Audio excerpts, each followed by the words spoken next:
Hello everyone, this is CJ from Cycletron. Here I am riding my 2005 Yamaha YZF 600R, or my Copart Special as I call it, that I repaired from salvage earlier this year. Right now I'm going to a local Harley Davidson dealer to check out and ride the 2020 Livewire. This bike came out in August of 2019 and has pretty much been a complete sales flop. The dealer I'm going to today has one demo Livewire and four new ones for sale, and I understand they haven't sold a single Livewire since they were delivered last year. I told the salesperson that I'm not really into the market for this bike. I just want to check it out. Okay, so just hold the lightning bolt symbol down and Yep. it'll be on and it's all throttle. It's going to be quiet, so be careful. Yeah, I keep grabbing. I was trying to grab for the clutch just there. It's natural. There you go. So it's on, because it's green. Okay, I'll follow you.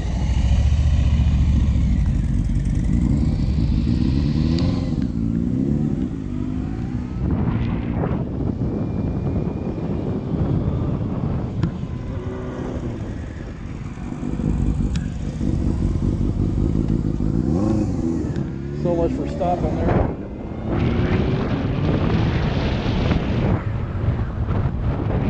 This is actually My impressions of this bike when it came out was that I really liked the design and styling, and the quality of the bike appeared to be very high, but I thought the price was just way out of line at $30,000. So before I get into my impressions about the bike, having actually taken it out for a ride around town and discuss who might actually buy one of these bikes, please be sure to like and subscribe. First of all, this bike is direct electric drive, so there's no clutch to operate or gears to change. When the bike's on, there's no sound.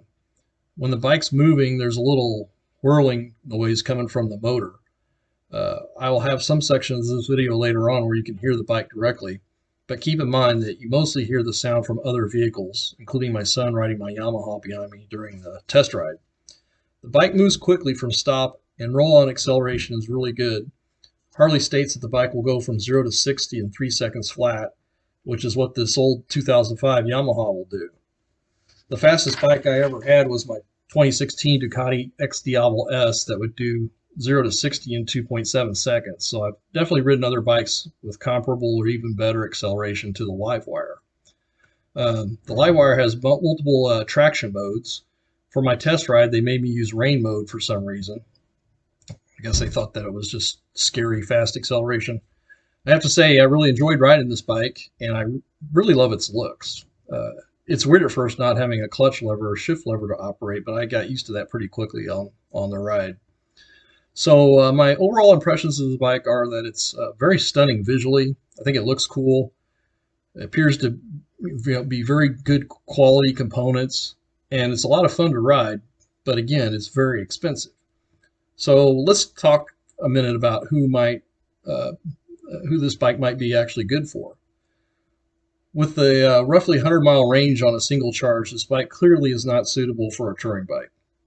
But if you're looking for a daily commuter or an extra bike for around town riding, this bike could be a good fit.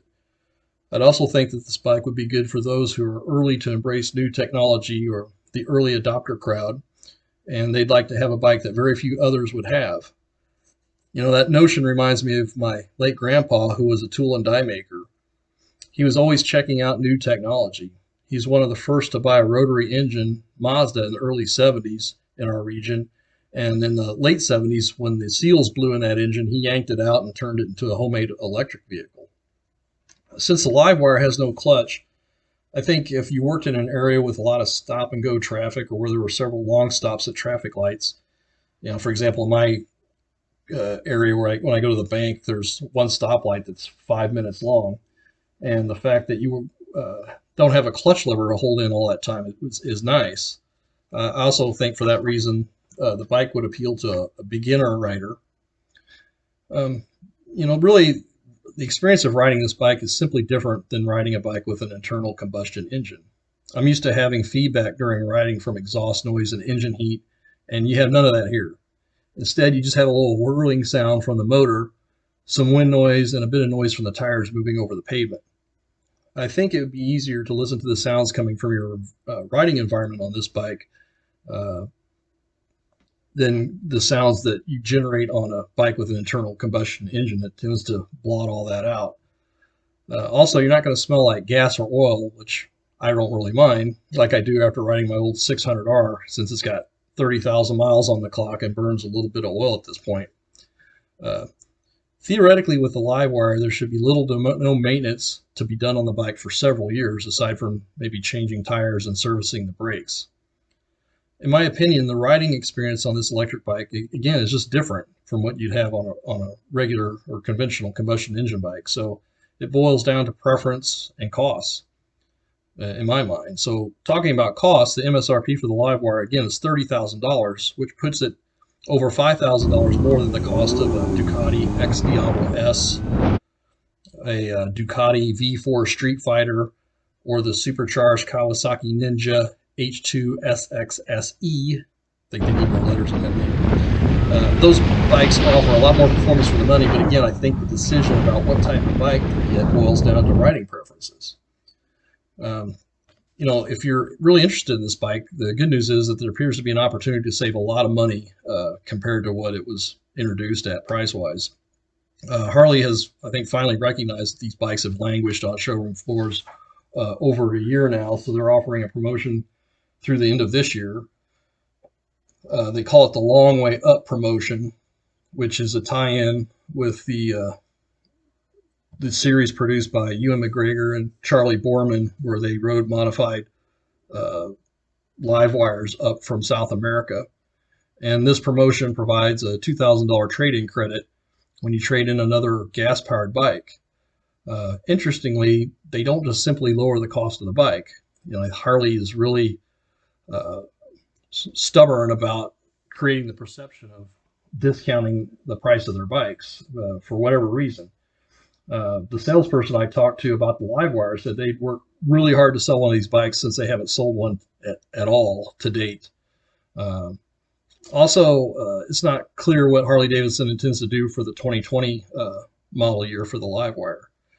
I'm sure they plan to stay with electric bikes in some capacity, but for this particular model with so many 2020s sitting around, I think they're going to have to clear them all out before they even think about having a 2020 model year bike. So for me, reading between the lines, you could probably trade in an old bike for the Livewire. You get the $2,000 credit, and I'm guessing the dealer would show a trade value for your bike at close to retail, effectively discounting the price of their bike, because obviously they can't pay retail for your bike and make a profit when they sell it. So what they're really doing is discounting the price of the sales price of their Livewire. So again, they could do this to preserve the appearance of not discounting their flagship and currently only electric motorcycle, but they do so in a way that significantly lowers the purchase price at the end. So, you know, when the Livewire first came out, I thought it should have had a MSRP no greater than about $20,000. My guess is that with this current promotion and the eagerness of the dealers to unload these electric bikes, you could probably be close to an out-the-door price of around $25,000. Still high, but a significant improvement in the price of the bike compared to last year. Also, the tax credit on electric motorcycles has been extended by the U.S. government for the purchase of an electric bike through the end of 2020. This tax credit is for 10% of the purchase price up to a maximum of $2,500 tax credit. If I bought this bike, I'd push to get an extended warranty given its unique design and the fact that it's the first model year produced. There might be some reliability issues that haven't come to light yet, like with the recent recall, some issue with the software caused the bike to shut down. Oh, and I almost forgot, what is the environmental benefit of having an electric vehicle? I have a few thoughts on this. Here in the U.S., the source of electrical energy production, the energy it takes to charge, let's say, an electric vehicle, it's about 63% comes from burning fossil fuels, 20% from nuclear, and 17% from renewables like wind, solar, hydro power. The efficiency in generating electricity from fossil fuels ranges from about 37 to 60%. The low-end efficiency is for coal-fired plants or simple cycle natural gas plants, and the high end is for combined cycle gas-powered plants. an internal combustion engine is only about 20 to 25% efficient. I never really understood this and put it all together until recently. So there are definitely some environmental benefits for running electric vehicles, as opposed to a vehicle with an internal combustion engine. You also change the point source of emissions from a given vehicle or many vehicles on a roadway to a centralized power plant. So for me, as much as I like this Livewire, I just don't have room for it in my stable of motorcycles at this price. I mean, I have my Street Glide Special for long distance touring. I mean, I've done 600-mile runs in a given day where I was just stopping for brief gas fill-ups. I've got this 600R, this Copart Special, as I call it. I'm all in this bike about $1,500, and it's very, very sporty, and performance-wise has what the Livewire can do from an acceleration standpoint. And I still have my old 1982 750 Virago that I fixed up and cruise around town in, which is a fun local bike, although my 15-year-old son claims it because he says he did most of the work restoring it, which I suppose is true. So what do you all think? Have any of you ridden the Livewire at this point? What price would make you a buyer? Please let me know, and place your thoughts in the comment section, and please like and subscribe. Thanks very much.